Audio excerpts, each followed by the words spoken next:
അപ്പം നമുക്ക് നമ്മുടെ ചെമ്മീൻ എങ്ങനെ ക്ലീൻ ചെയ്യണമെന്ന് നോക്കാം. അപ്പം ഞാനിവിടെ കുറച്ച് ചെമ്മീൻ എടുത്തിട്ടുണ്ട്. എനിക്ക് കുറച്ച് വലിയ ചെമ്മീനാണ് കിട്ടിയേക്കണത്. നമുക്ക് ആദ്യം ഇതിന്റെ തല പറിച്ച് കളയാം. ചിലർ ഈ തല മാത്രം വെച്ച് കറി ഉണ്ടാക്കുന്നവരുണ്ട്. ഞാൻ നമ്മുടെ ചെമ്മീന്റെ തലയും വാലും കളയാറുണ്ട്. ആദ്യം നമുക്ക് നമ്മുടെ ചെമ്മീന്റെ തല പറിച്ച് കളയാം. ഇങ്ങനെ ജസ്റ്റ് ഒന്ന് വലിച്ചാൽ മതി.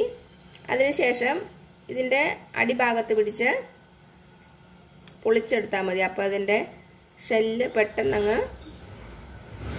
പറഞ്ഞു വരും. കണ്ടോ? അതിനുശേഷം ഇതിന്റെ വാലിൽ പിടിച്ച് ജസ്റ്റ് ഒന്ന് വലിക്കുക. കണ്ടോ? അപ്പോൾ അതിന്റെ പുറത്തുള്ള തോട് ഈസി ആയിട്ട് ഇളകി വരും. കുറച്ച് പാത്രത്തിൽ കുറച്ച് വെള്ളം എടുത്ത് വെക്കണേ. നമുക്ക് ഇടയ്ക്കിടയ്ക്ക് നമ്മുടെ ചെമ്മീനൊന്ന് വെള്ളത്തിൽ മുക്കണം. അതിനുശേഷം ചെമ്മീൻ്റെ അകത്ത് നമുക്കൊരു നൂല് പോലെ ഒരു സംഭവമുണ്ട്. അതെടുത്ത് മാറ്റി കളയണം കേട്ടോ. മുകൾ ഭാഗത്ത് മാത്രമല്ല, നമ്മുടെ ഈ താഴ്ഭാഗത്തും ഒരു ചെറിയ നൂല് പോലെ ഒരു സംഭവമുണ്ട്. ഇത് രണ്ടും എടുത്ത് കളയണം. ഇതെടുത്ത് കളഞ്ഞില്ലേ നമ്മുടെ വയറിനൊക്കെ അസ്വസ്ഥത വരാൻ സാധ്യതയുണ്ട്. ചിലർക്ക് ചെമ്മീൻ കഴിച്ചാൽ വയറുവേദനയൊക്കെ വരില്ലേ. അതിന്റെ മെയിൻ കാരണം നമ്മുടെ ഈ നൂല് പോലുള്ള സാധനം കളയാത്തതാണ്. അപ്പൊ അത് കളയാൻ ഈസിയാണ് കേട്ടോ.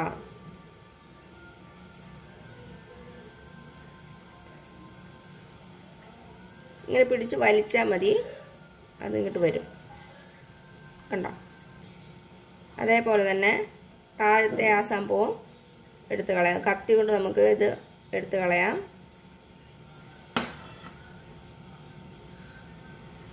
കണ്ടോ? താഴത്തെ ചെറിയ നൂല് പോലത്തെ സാധനമാണ്. മുകൾ ഭാഗത്തുള്ള കുറച്ചുകൂടി ഒന്ന് വലുതാ.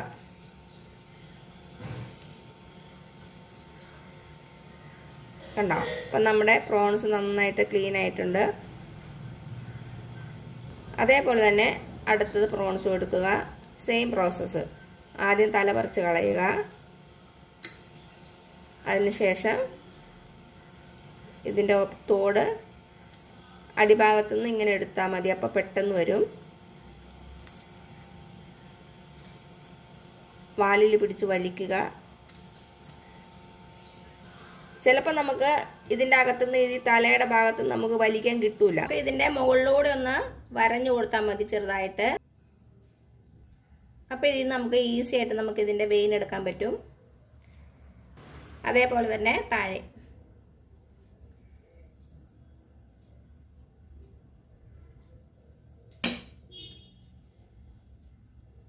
അപ്പോൾ ഇതിൻ്റെ വേസ്റ്റൊക്കെ പോയി പ്രോൺസ് നല്ല ക്ലീൻ ആയിട്ടുണ്ട്. ഇതേപോലെ തന്നെ നമുക്ക് ബാക്കിയെല്ലാം ചെയ്യും. ഇപ്പം എന്താ ഞാൻ നമ്മുടെ പ്രോൺസ് ഒക്കെ ക്ലീൻ ചെയ്ത് കഴിഞ്ഞു. ഇനി നമുക്ക് ഇതിലേക്ക് കുറച്ച് ഉപ്പിട്ട് കൊടുക്കാം. എന്നിട്ട് കൈകൊണ്ട് നന്നായിട്ടൊന്ന് മിക്സ് ചെയ്ത് കൊടുക്കുക. ഇനി നമുക്കൊരു 3-4 പ്രാവശ്യം നമ്മുടെ പ്രോൺസ് ഒന്ന് കഴുകിയെടുക്കണം. അപ്പം ഞാനിത് കഴുകിയെടുത്തിട്ട് വരാവേ. അപ്പം എന്താ നമ്മുടെ പ്രോൺസ് ഞാൻ 3-4 പ്രാവശ്യം കഴുകിയെടുത്തിട്ട് വന്നിട്ടുണ്ട്. നമ്മൾ വെള്ളം തെളിയണ വരെ കഴുകണം കേട്ടോ. ഒരു 4-5 പ്രാവശ്യം ആകുമ്പോഴേക്കും നമ്മുടെ പ്രോൺസ് നല്ല ക്ലീൻ ആയിട്ട് വരും. വെള്ളമൊക്കെ നന്നായിട്ട് തെളിഞ്ഞു വരും. അപ്പം ഇങ്ങനെയാണ് നമ്മൾ പ്രോൺസ് ക്ലീൻ ചെയ്യേണ്ടത്. അപ്പം എല്ലാവരും പ്രോൺസ് വാങ്ങിച്ച് ഇതുപോലെ വൃത്തിയാക്കി നല്ല നല്ല ടേസ്റ്റി ആയിട്ടുള്ള റെസിപ്പീസ് ഉണ്ടാക്കുക. ഞാൻ ഓൾറെഡി 2-3 പ്രോൺസിന്റെ റെസിപ്പീസ് ഇട്ടിട്ടുണ്ട് കേട്ടോ. അതിന്റെ ലിങ്ക് ഒക്കെ ഞാൻ താഴെ കൊടുക്കാം. കാണാത്തവരൊന്ന് കണ്ടു നോക്കണേ. അപ്പോൾ ഈ വീഡിയോ ഇഷ്ടമാണെങ്കിൽ ആ താഴെ കാണുന്ന സബ്സ്ക്രൈബ് ബട്ടണിൽ ഒന്ന് പ്രസ് ചെയ്ത് സപ്പോർട്ട് ചെയ്യണേ. അപ്പോൾ ഇനി പുതിയൊരു വീഡിയോ ആയിട്ട് വരുന്നവരേക്കും thank you so much. By.